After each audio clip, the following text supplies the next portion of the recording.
자, 이렇게 신냉전 국제 질서 속에서 시험대에 올라 있는 한국과 중국. 이번엔 중국 현지 분위기 들어보겠습니다. 네, 중국 베이징 특파원 연결합니다. 강정규 특파원. 네, 베이징입니다. 네, 먼저 오늘 저녁 열리는 한중 수교 30주년 기념 행사 소식부터 전해주시죠. 네, 오늘 기념식은 우리나라 시간으로 저녁 7시 서울과 베이징에서 동시에 열립니다. 박진 외교부 장관과 왕이 외교부장이 각각 참석해 양국 정상의 축사를 대독할 예정입니다.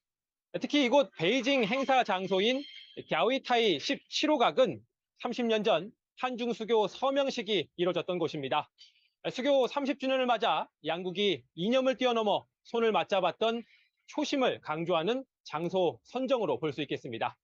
행사에 앞서 지난해 수교 기념일에 출범한 한중관계 미래발전위원회의 공동보고서도 제출됩니다.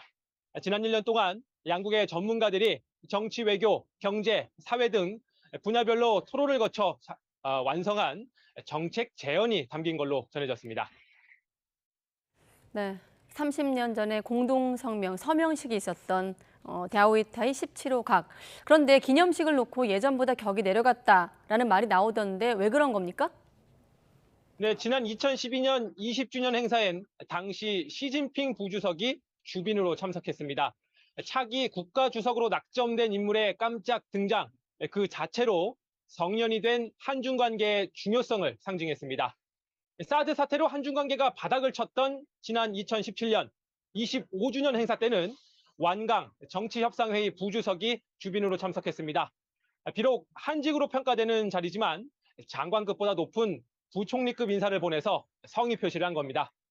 이번 30주년 행사의 주빈인 왕이 외교부장 겸 국무위원은 장관급으로 부총리급엔 못 미친다는 평가입니다.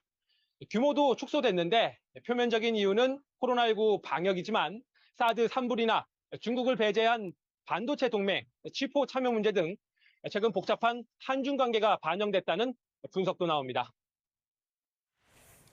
네, 아까 영상으로 정리한 걸 보니까 30년 동안 한중 관계 굴곡도 참 많았는데, 자, 중국 현지에서 본 한중 관계 변화는 어떻게 좀 보고 있습니까?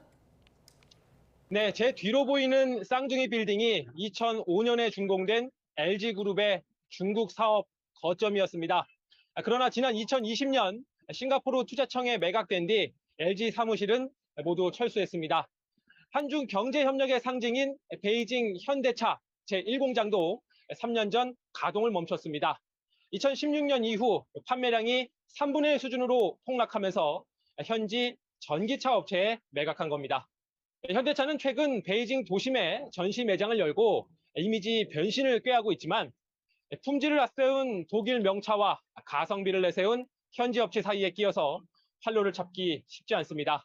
한때 20%에 달했던 삼성 스마트폰의 중국 시장 점유율도 0%대로 주저앉은 지 오래입니다.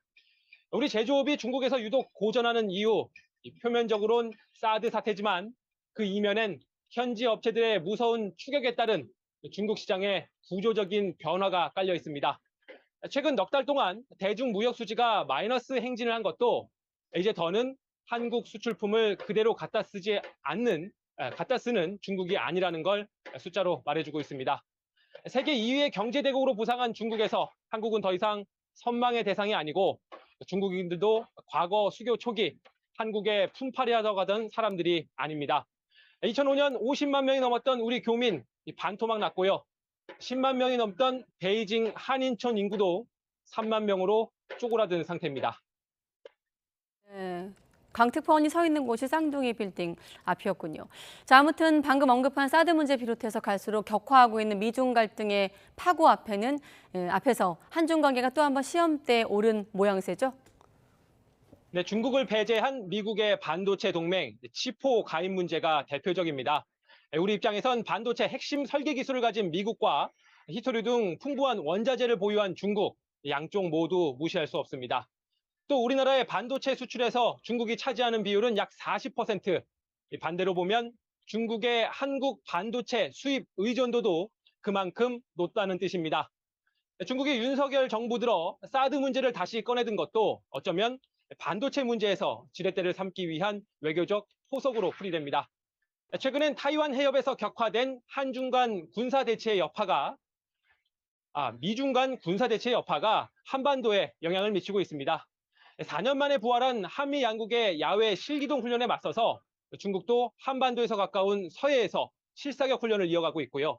8월 말엔 러시아의 극동지역 훈련에 참가하는 등 그동안 남북 문제에 국한됐던 한미연합훈련이 미중 대결 구도로 각이 서는 모양새입니다. 나빠지는 한중 양국 간 국민 감정도 여러 요인이 있겠습니다만 세계를 둘로 갈라놓는 힘에 의해서 더욱 벌어지고 있다고 말할 수 있겠습니다. 지금까지 베이징에서 전해드렸습니다.